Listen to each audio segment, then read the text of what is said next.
So, issue with it being unemployed, I want you to ponder for a minute in these numbers. That's what I told you at the beginning. This is so important that it's an epidemic unrecognized. See, 3 times more unemployed because they got problem working, like they study in Harvard. And 4 times they contracted, we'll talk about that. 47% likely to trouble paying bills. Even us, if we don't have ADHD, we forget to pay bills. Imagine somebody with attention deficit. So you have issues, you lose your credit. Losing your credit, you cannot buy things. It's just a cycle. And then the ticket, you probably figured that out already. That the driving should be terrible. So accident prone, impulse control. See, the processing issues, we're going to show it in a second. I wanted to go over the testing that we do, but let me not jump the gun. Here we have sleeping. Nobody, tend to connect ADHD with sleep. But remember the brain again. If the brain is in that state, when I get the evening, and then I'm really hyperactive in a way, and almost drained. And when I hear about the kids, is I cannot go to sleep. Why? I don't know. I'm wired. And the adult says, I tried this, Benadryl, that's the one thing we do in our practice. Sleep for us is one of the most important things when you come as a patient. We try to work on their sleep, kids and adults. So I got protocols to make you sleep like a baby. In fact, I got one of the lecture like that just on sleep. So I'm very concentrated on the sleep with them when they come in.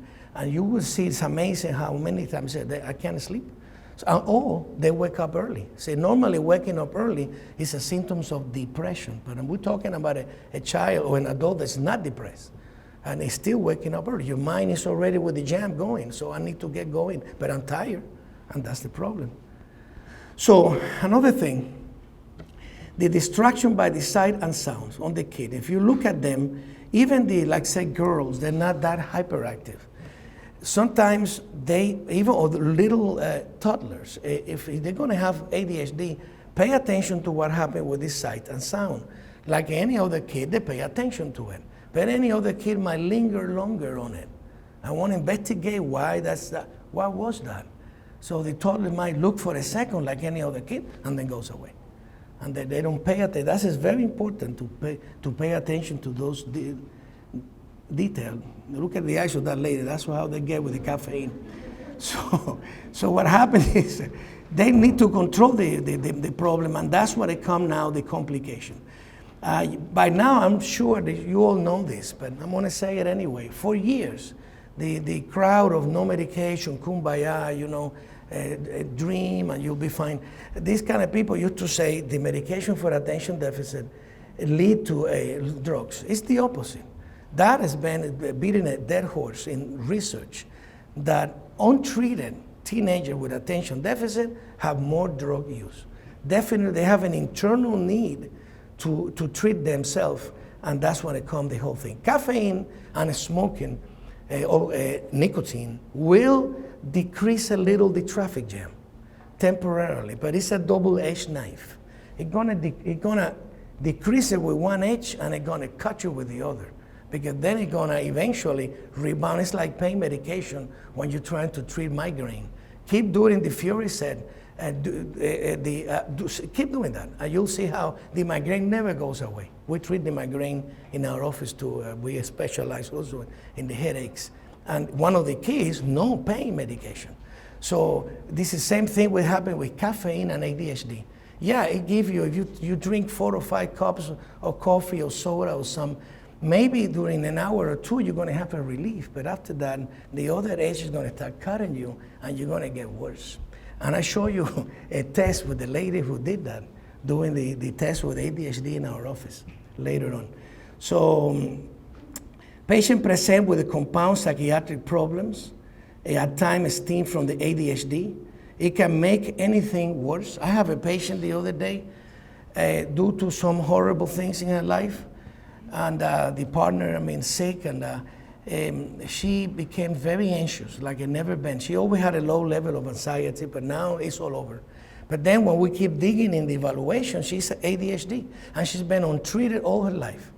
But of course, now she came from the anxiety, so that's what we're going to go for. She's a new patient. But I told her, I said, the problem was that the baseline ADHD was there all along.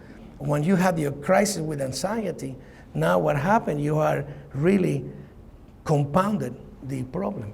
Normally it wouldn't be that much. So now another thing is influence the mood, low self-esteem, the overwhelmed sense of failure. After a while, especially the teenagers, when they go in the cross between 16 to 19, college come to them. These schools here, they give them a paper. Here, you need to decide now what are you going to do, really. And they like that. And sometimes they get depressed, they cut. I got few teenagers cutters, and the cutting began actually approaching the end of the high school, because what am I going to do? And they have ADHD, most of them. So the thing is, the normal is the sense of failure. Sometimes they come in from other universities. I have few cases like that where parents can pay them for out of the state big institution, and they come back. And they come back, I'm not good. I'm not good. And what happened? And do you do the evaluation? They okay, but they ADHD. So, but they intelligent, and they knew that. Parents knew that intelligent. But when they confronted to the reality of college, they couldn't handle it. And one of the tests I'm going to show you in a minute, is from a medical student, that he's a very smart kid, but he can't anymore. I can't. So I must be dumb. And then it's when the low self-esteem begins. So that's a sad part of that. So anyway, the evolution of the attention deficit began way back when with the moral character. So, it's a problem that you have. You're not good. So later on become like a brain damage. That's what it is. Your brain is not good. It's damaged. Then in the 30s, they started realizing the amphetamine did good. Now, and Duke University did that too. Studies and other places. People with traumatic brain injury, they're not ADHD, but they become ADHD by the harm in the brain, the scarring, the wounded brain. And they realize they respond to the same medication for the ADHD. So you see, like people they have, soldiers or people after accident, they do well when you treat them for a while. Some of them get better, actually. You can treat it, you can measure it in tests as the TBI, gets better and better.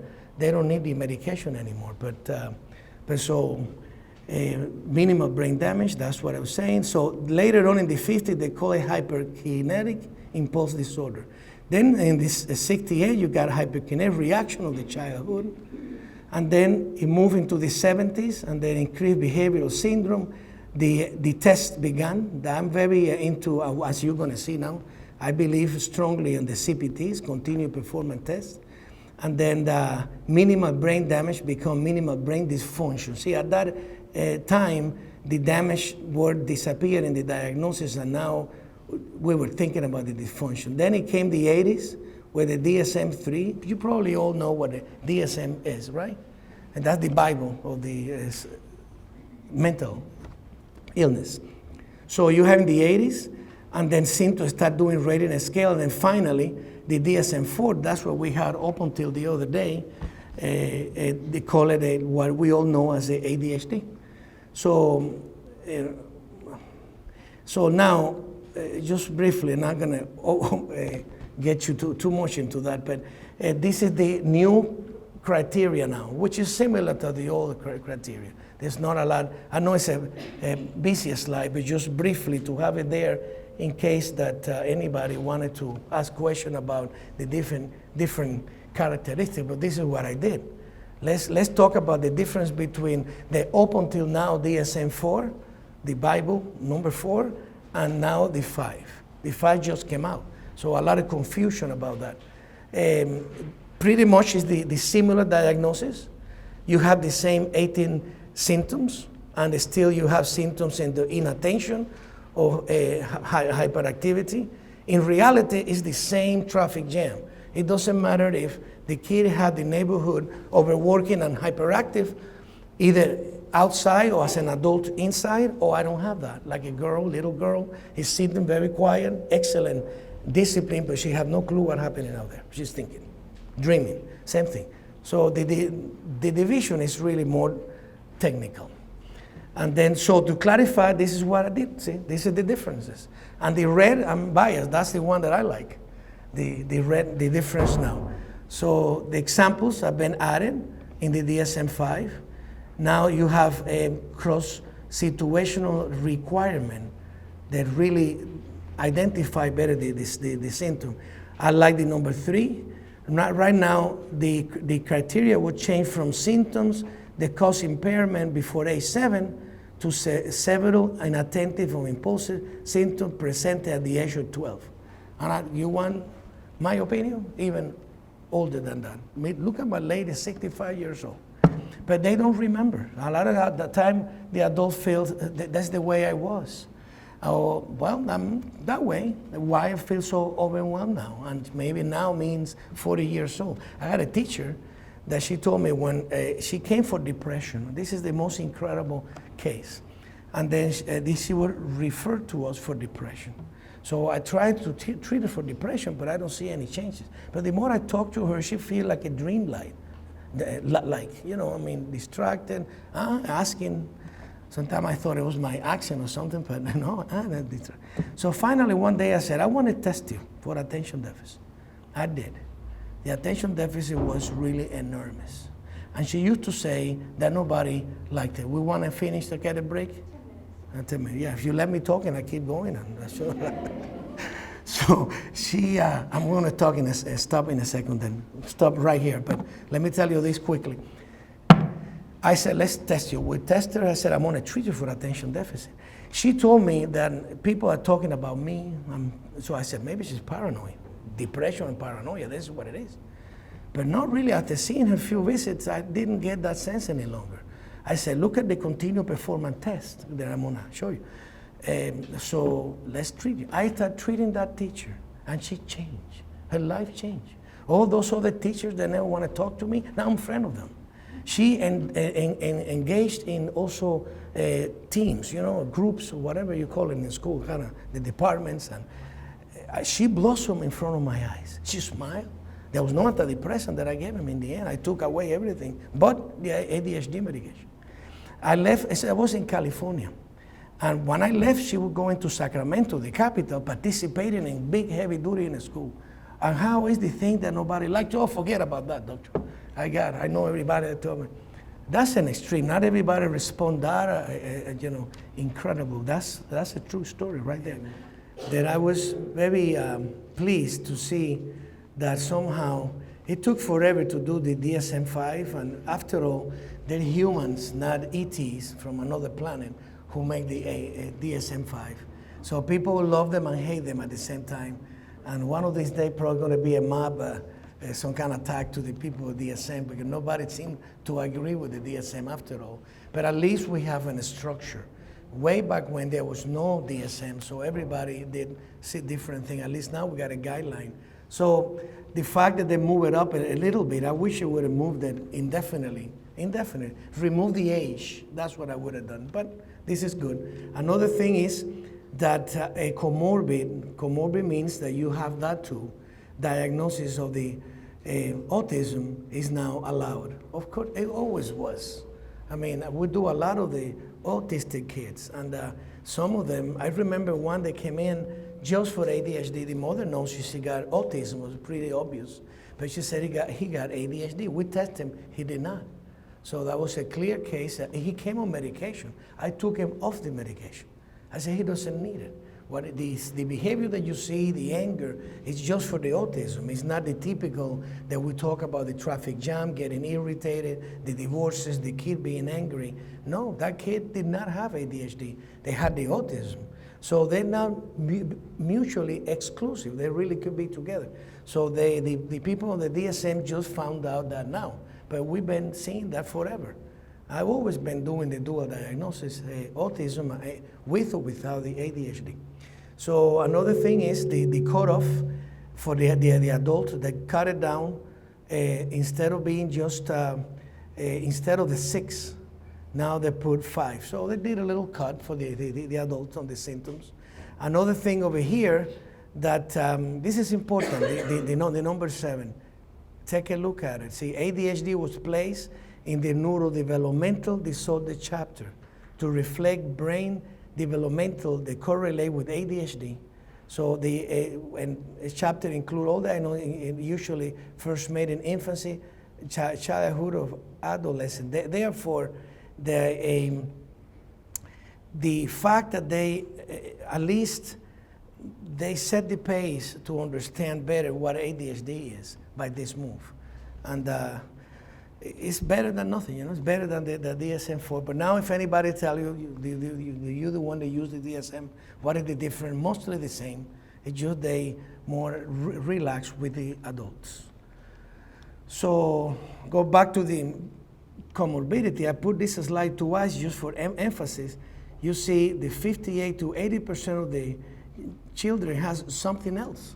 Because then again, we're not gonna say that one thing lead to another. No, not because you have this, you need to be depressed or bipolar. They're two different conditions, but these are the most common that see the ODD. That one, you can say there is a link to it. We're not gonna say again that every kid with a ODD has ADHD, but I can tell you that the ones with ADHD, because of the traffic jam, tend to be ODD. Because don't tell me what I have to do. I'm already overwhelmed inside. So now they react to the authority that is trying to overcome my already dysfunctional me. And then I'm angry about that. That's the ODD. So the learning disability, we talked about that at the beginning with the dyslexia, anxiety. I'm going to reach out to the people for the Shire. They make the medication. Shire is the giant for ADHD in the world. They make the Adderall, they make the Vyvanse. These are the good people for the ADHD. And see, they allow us to do a research study on the relation of anxiety in the adult or children with attention deficit because of what I told you. I mean, living in that kind of condition give me anxiety. But what is the difference that I've seen for years, between the anxiety generated because I'm always overwhelmed versus the regular anxiety? The regular anxiety is all the time. I'm nervous, I'm worried, I'm always living my life into the what if. What is going to happen with my money? What is going to happen with my family? That's an anxious person. The anxiety that I like to see can be tested is the anxiety always related to school, performance, deadline, and my goal in life. Every time you tell me, well, what are you going to do with your life? I get anxious. Because I know inside that I got a trauma with that. That's the kind of anxiety that I wish it could be proven, because what I see with the patient, if I suspect that, I might or might not give medication for anxiety, but I try to go for the ADHD, and voila, most of the time the anxiety goes down. It disappears because it wasn't anxiety. It's the result of the untreated ADHD in high numbers of cases. Mood disorder, and of course, we already said that 5 to 10 times more common in the alcoholics than the non-alcoholics. Why? Well, that's simple, logical. The alcoholics and all the self-medication from this me that cannot find any rest day or night. So that's the issue with the comorbidity, and that would have been one of the points that I want to make at the beginning. That's important. If you could go home, they said medical students forget 80% of a lecture. So I'm sure you guys are going to forget 80% at least of everything tomorrow. So at least don't forget that it comes in many flavors and makes every flavor worse.